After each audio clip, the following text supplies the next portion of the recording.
Haleluya, turabasuhuje mwese inshuti bakunzi bacu, tubifurije kugira umunsi mwiza kandi tubifurije amahoro kuri mwebwe, ku banyu no ku byanyu byose. Tunejejwe nanone no kuba muri uyu mwanya mwiza w'isengesho ryacu, aho dukunda cyane ko isengesho dukora rihindura. Abenshi bari kutubwira ko ari guhindura rwose imibereho yabo, abari barwaye dufite ubuhamya bwa benshi bamaze gukira, n'abakurikira neza icyo ijambo rivuga bakarikoreramo, bari kutubwira rwose ko hari ibintu biri gukoreka. Nanone rero turabibutsa gukora subscribe no gukora like, gukora share na comment, kugira ngo turusheho twese gutera imbere muri byose. Uyu munsi ngufitiye ubutumwa bukubiye muri Zaburi ya 91, ubutumwa Imana iguha, hari ubutabazi Imana ikuzaniye, hari gukorerwa n'abamarayika kuje kuri wowe wiringiye Imana, wowe uhora ushishikajwe no gushaka ubwiza bw'Imana. Hari agasuzuguro iciye imbere yawe, hari agasuzuguro iciye mu byawe, hari agasuzuguro iciye aho ukorera, hari agasuzuguro iciye mu muryango, hari agasuzuguro iciye no ku bana bawe. Zaburi ya 91 duhereye ku murongo wa mbere, haravuga ngo: uba mu rwihisho rw'isumba byose azahama mu gicucu cy'ishobora byose.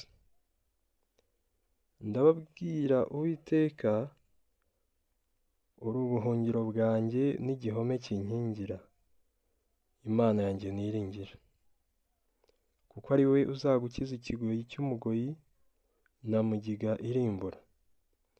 Azakubundikiza amoya ye, kandi uzajya uhungira munsi y'amababa ye. Umurava we ni ingabo n'icyuma kigukingira. Igiteye ubwoba cya nijoro ntikizagutinyisha, cyangwa umwambi ugenda ku manywa, cyangwa mugiga igendera mu mwijima, cyangwa kurimbura gutsemba ku manywa y'ihangu. Abantu 1000 bazagwa iruhande rwawe, abantu inzovu bazagwa iburyo bwawe, ariko ntibizakugeraho. Uzabirebesha amaso yawe gusa, ubone ibihembo by'abanyabyaha. Kuko ari wowe buhungiro bwanjye Uwiteka, wagize isumba byose ubuturo, nuko nta kibi kizakuzaho, kandi nta cyago kizegera ihema ryawe, kuko azagutegekera abamarayika be ngo bakurindire mu nzira zawe zose. Bazakuramira mu maboko yabo, ngo udakubita ikirenge ku ibuye. Uzakandagira intare n'impoma, uzaribata umugunzu w'intare n'ikiyoka. Kuko yankunze akaramata, nicyo nzamukiriza. Nzamushyira hejuru kuko yamenye izina ryanjye. Azanyambaza nanjye mwitabe. Nzabana nawe mu makuba no mu byago. Nzamukiza muhe icyubahiro, nzamuhaza uburame, kandi nzamwereka agakiza kanjye. Tuvuge ngo amen. Uyu munsi Imana yakuntumyeho ngo nkubwire ko ije kugutabara. Hari ibihe byinshi unyuzemo, hari ibyago byinshi byari bikuriho, hari ukurira kwinshi kukubayeho mu minsi yose itambutse, hari ugukorwa n'isoni kuje mu byawe n'imbere yawe mu bihe bitambutse, hari ukuvugwa n'abana b'abantu bagushungereye kubw'ibyago byawe byinshi bihise mu minsi itambutse. Ariko Imana yantumye ngo nkubwire ngo ije kugutabara. Ije kugutabara kuko wahisemo kuba mu gicucu cyayo. Ije kugutabara kubera ko ariyo wiringiye. ije kurimbura igisebo ku buzima bwawe.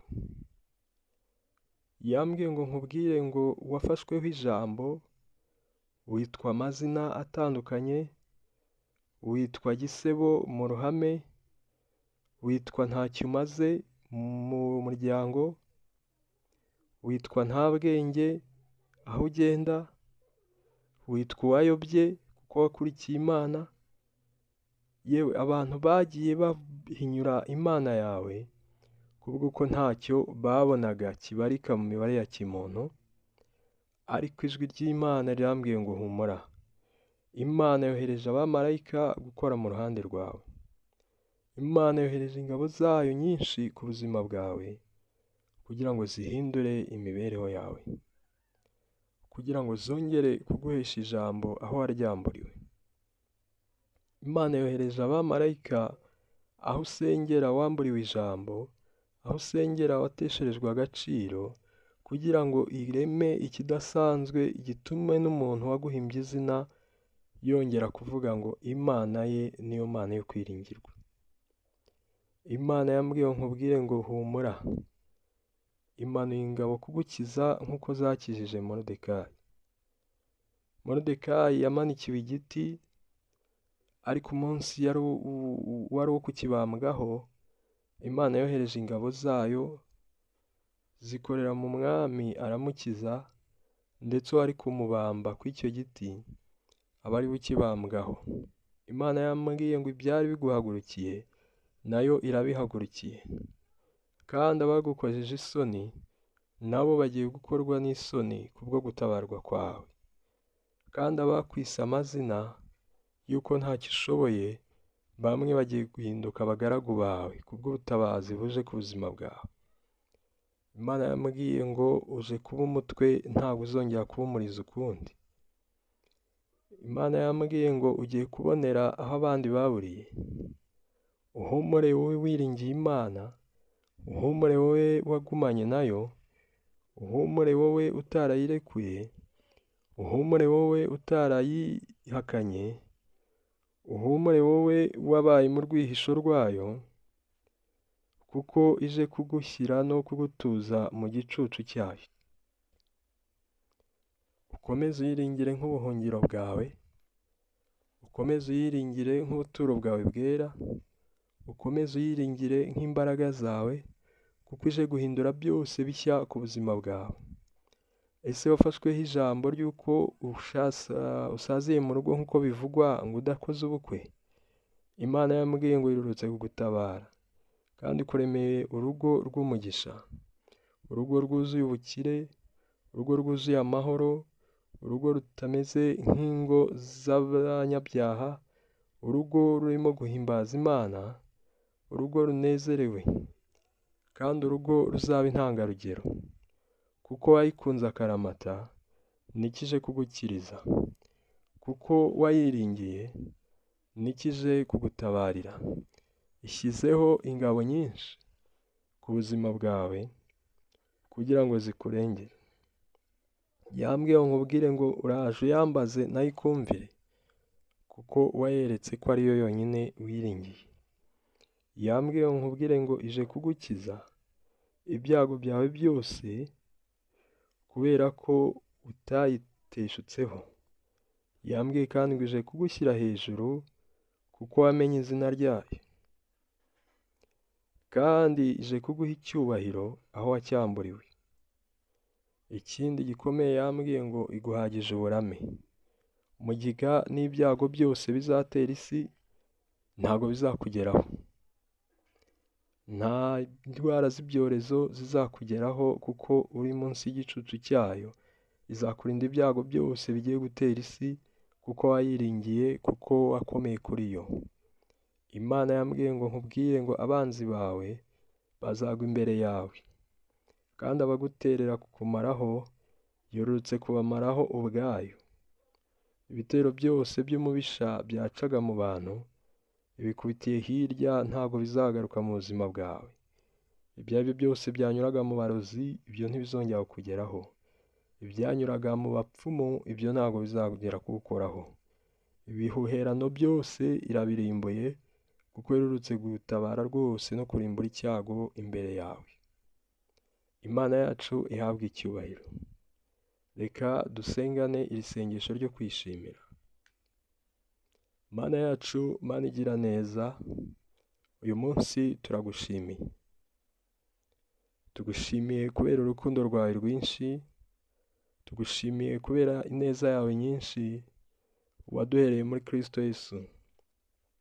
Nibyo byatugize abo turi bo uyu munsi, abiringirwa, twahindutse abere, duhinduka abaziranenge, duhinduka abatagawa nk'uko ijambo ryawe ribivuga, tubikomoye ku maraso ya Yesu Kristo, izina rye nirihabwe icyubahiro. Mana yacu, turagushimira ko wohereje ubutabazi bwinshi ku buzima bwacu. Tugushimiye ko utsembyeho rwose ibyaturwanyaga. Tugushimiye ko utsembye ubukene. Tugushimiye ko urimbuye uburwayi. Tugushimiye ko urimbuye gukorwa n'isoni. Tugushimiye ko urimbuye gutukwa. Tugushimiye ko urimbuye ibikozasoni byose byari mu buzima bwacu. Tugushimiye ko uduhereye ijambo aho twariburiye. Tugushimiye ko Mwami uduhaye amazina mashya. Amazina yose twiswe kubera iminsi mibi itambutse. Tugushimiye ko uyarimbuye. Icyubahiro n'ikibi cyawe. Uri Imana yonyine yo kwiringirwa. Uri Imana yonyine idakoze isoni. Turagushimira Data byimaze yuko uduhaye agaciro imbere y'ababisha bacu.